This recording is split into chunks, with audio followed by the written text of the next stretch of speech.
Station থেকে বেরিয়ে good morning, the milestone ম্যাজিকের আরেকটা ভিডিওতে তোমাদের সবাইকে স্বাগত। আমি আজকে চলেছি তারকেশ্বরে। তো আমি দমদম ক্যান্টনমেন্ট থেকে শিয়ালদা অবধি যাব, তারপরে ওখান থেকে বাসে করে হাওড়া। তো সেখান থেকে আমি ট্রেন ধরে হাওড়া থেকে তারকেশ্বর দেখতে আমার ট্রেন ঢুকে গেছে। তো চলো বাকি কথা রাস্তাতে হচ্ছে। টাটা। ট্রেন 4:38, আর 4টের সময় যদি অ্যালার্ম দেওয়া হয় তাহলে ওই কথা কমপ্লিট না হতে হতেই ট্রেন চলে আসে। তো ট্রেনে ওঠার পরে যেটা দেখলাম, বসার সিটগুলি শোয়ার বিছানা হিসেবে ব্যবহৃত হচ্ছে, আর হওয়ারই কথা। ট্রেনটা 2:58-তে বনগাঁ থেকে ছাড়ে, 5:05-এ গিয়ে শিয়ালদা পৌঁছায়। আমার দমদম ক্যান্টনমেন্ট স্টেশনে টাইম ছিল 4:38। এত ভোরবেলা ট্রেনে ঘুম পাওয়াটা স্বাভাবিকই বটে। আমার মতে ইউটিএস থেকে টিকিট বুক করে নেওয়াটা ভালো। দুটো রুট তোমাদেরকে দেখাবে। একটা দেখাবে দমদম জাংশন বালি হল্ট শেওড়াফুলি জাংশন, আর একটা দেখাবে দমদম জাংশন শিয়ালদা হাওড়া শেওড়াফুলি জাংশন। আমি বেছে নিয়েছিলাম দমদম জাংশন শিয়ালদা হাওড়া আর শেওড়াফুলি। দুটো রুটেরই ভাড়া 15 টাকা করে মাথা পিছু পড়বে। তোমরা রিটার্ন একেবারে কেটে নিতে পারো, না হলে আবার ফেরার টিকিট কাটার ঝামেলা পোয়াতে হবে। কথা বলতে বলতে পৌঁছে গেলাম শিয়ালদা রেলওয়ে স্টেশন। এখান থেকে দেখার চেষ্টা করলাম যে কত নম্বর প্ল্যাটফর্মে আমার ট্রেনটা দিয়েছে। যত 1, 2, 3-এর দিকে দেবে ততই আমার পক্ষে মঙ্গল, কারণ ট্রেন থেকে নেমে বাস ধরার একটা ছোটাছুটি থেকে থাকে। হাওড়া থেকে তারকেশ্বর যাওয়ার প্রথম ট্রেন ছাড়ে 4:22-এ, তারপরে আছে 4:55, তারপরে আছে 5:19, তারপরে 5:55। এই 5:55 ট্রেনই আমার টার্গেট। এই 5:55 ট্রেন ধরে আমি 7:25 নাগাদ তারকেশ্বরে পৌঁছে যেতে পারবো। শিয়ালদা যখন ঢুকি ঘড়িতে বাজে 5:08। ট্রেন আমাদের দিয়েছিল 6 নম্বরে। স্টেশনটা দেখো, 5:08 বাজে, বোঝা যাচ্ছে না। নর্থ সেকশনের এই গেটটা দিয়ে বেরিয়ে ব্রিজের তলা দিয়ে চলে যাবে ওই পারে সুরেন্দ্রনাথ কলেজের দিকে। এছাড়া কাউকেই জিজ্ঞেস করলে যে হাওড়া যাওয়ার বাস কোথা দিয়ে পাওয়া যাবে, তারাও দেখিয়ে দেবে। এই সাইডে যে অটোগুলো দেখছো, এরা বড়বাজার অবধি যায়।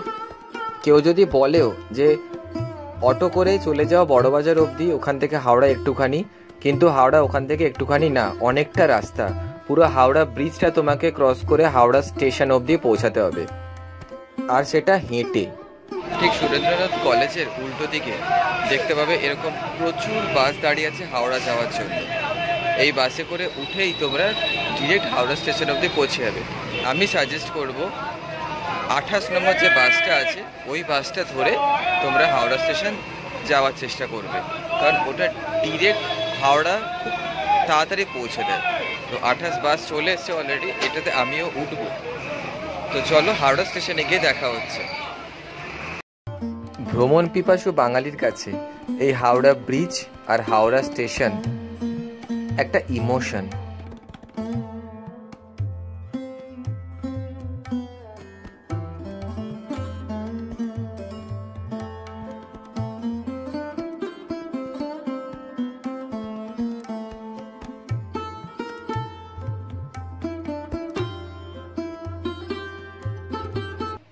98 বছরের এই পুরনো ঘড়িটা প্রত্যেকটা মানুষকে তাদের কারেন্ট লোকেশন বোঝাতে খুব সাহায্য করে একে অপরকে।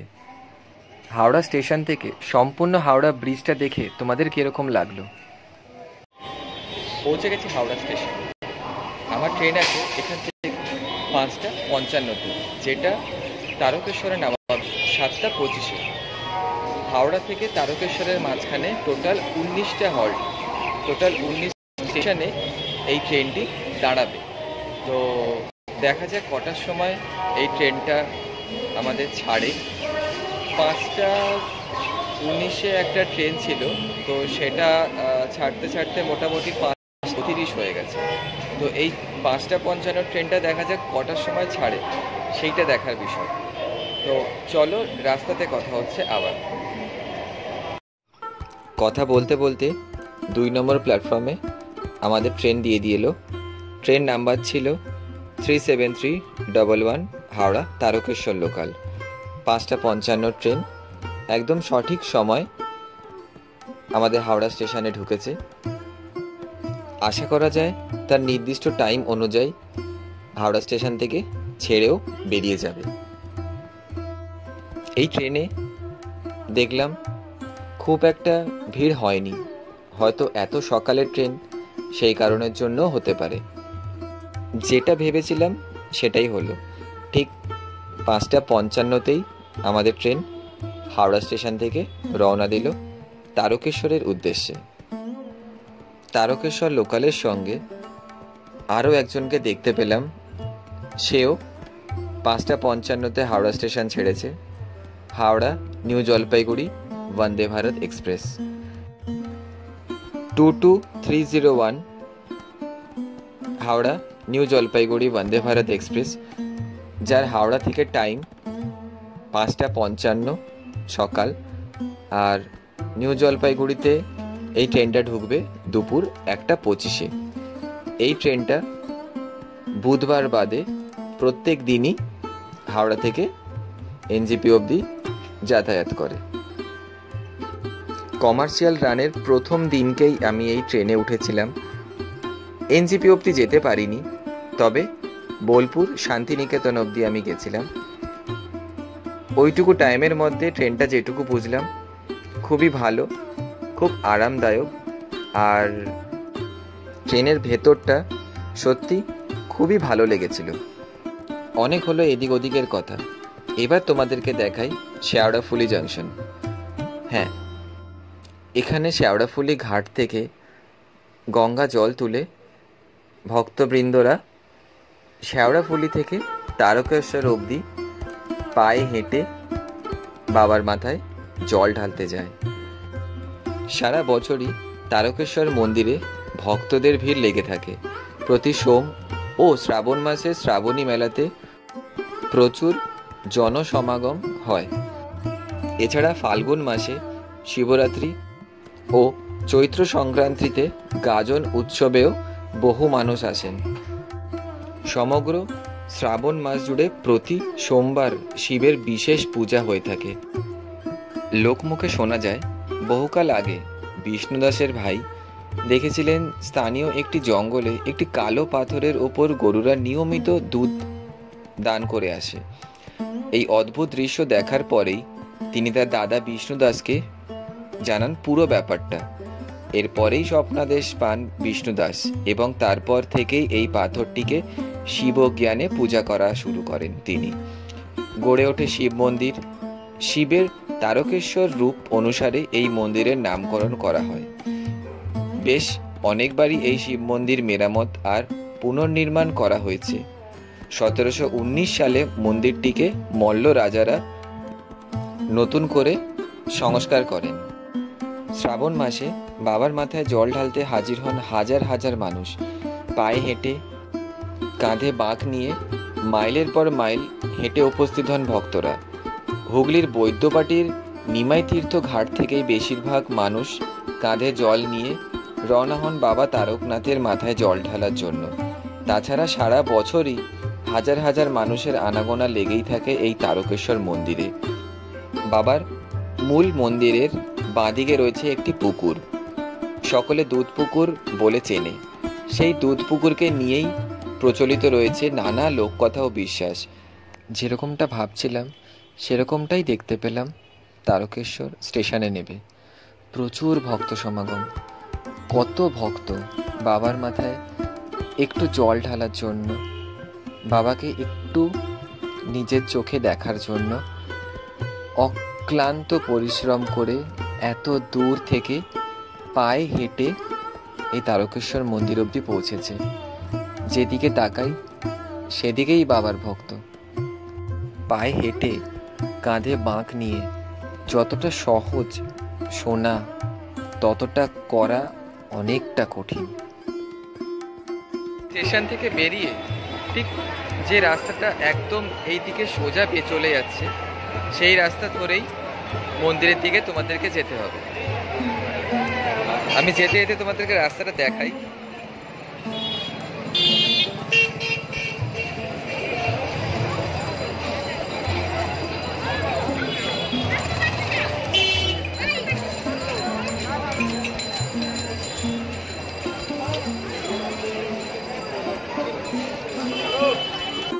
সোজা রাস্তা ধরে আসার পরে এই যে ডান দিক দেখছো, এই ডান দিক বরাবর তোমাদেরকে সোজা হেঁটে চলে যেতে হবে। চিনতে কোনো অসুবিধা হবে না, কারণ প্রত্যেক জনের গন্তব্যস্থান বাবা তারকনাথ, বাবা তারকনাথের মন্দির। তো তোমরা এই যেতে যেতে কোথাও যদি অসুবিধাও পড়ো, যে কাউকে জিজ্ঞেস করবে বাবার মন্দিরটা কোন দিকে, প্রত্যেকটা মানুষ তোমাকে দেখিয়ে দেবে বাবা তারকনাথের মন্দির। তোমরা চাইলে পান্ডা দিও বাবার পুজো করাতে পারো, আর যদি মনে করো তোমরা নিজেরা দেবে, মন্দিরের ভেতরে বাইরে প্রচুর স্টল আছে যেখান থেকে বাবার সেবার প্রত্যেকটা জিনিসই তোমরা পেয়ে যাবে। তোমরা তোমাদের মতো কিনে লাইন ধরে গিয়ে বাবার মাথায় জল ঢালার হলে জল ঢালবে, সামর্থ্য মতো পুজো দেওয়ার হলে তোমরা সেটাও করতে পারবে।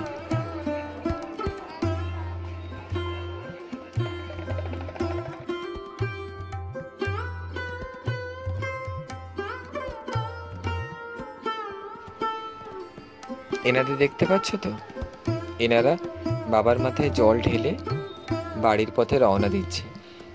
কেউ কেউ এখনই বাড়ি চলে যাবে, আবার কেউ কেউ আছে এখানে হোটেল ভাড়া করে কিছুক্ষণ রেস্ট নিয়ে তারপরে বাড়ির দিকে এগোবে।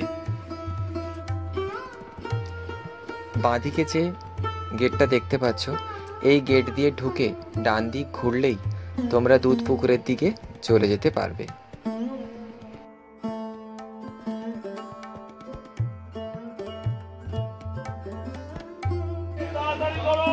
এই পুকুরটাই হচ্ছে দুধ পুকুর। আজকে ভক্ত সমাগম স্নান করতে যেরকম কাজে লাগছে, সেরকম দমকল কর্মীদের জন্য জলের যোগান কিন্তু এই পুকুরই দেবে। দুর্ঘটনার আভাস পেলেই এনারা এই পুকুরের জল ব্যবহার করে সেটার মোকাবিলা করতে প্রস্তুত।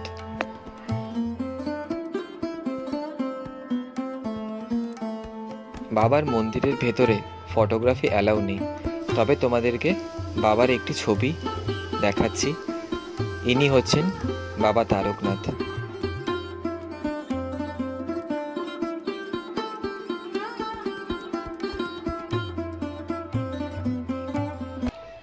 আমাদের রেলওয়েও কিন্তু এই ভিড় কন্ট্রোল করার জন্য সমস্ত রকম ব্যবস্থা করে রেখেছে। যেরকম তোমরা দেখো, ট্রেন ঢোকার আগে আরপিএফরা ঠিক সামনে দাঁড়াচ্ছে যাতে কোনো রকম দুর্ঘটনা না হয় এই ভিড়ের জন্য। শ্রাবণ মাস আর বাবার মন্দিরে ভিড় হবে না এটা তো হয় না, তো সে কারণের জন্য মন্দিরের ভেতরে তো ঢুকলাম কিন্তু ভিডিও করতে পারিনি, কারণ সেখানে ভিডিও করা যায় না।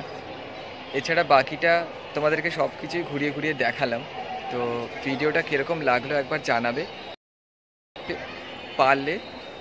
পারলে না অবশ্যই একবার এই তারকেশ্বরে বাবার মন্দিরে এসো। হ্যাঁ, শ্রাবণ মাসে আসলে একটু কষ্ট হবে, অন্য কোনো দিনে এসে দেখো ভালোভাবে দর্শন হবে। আর ভিডিওটা ভালো লাগলে অবশ্যই লাইক আর সাবস্ক্রাইব করো।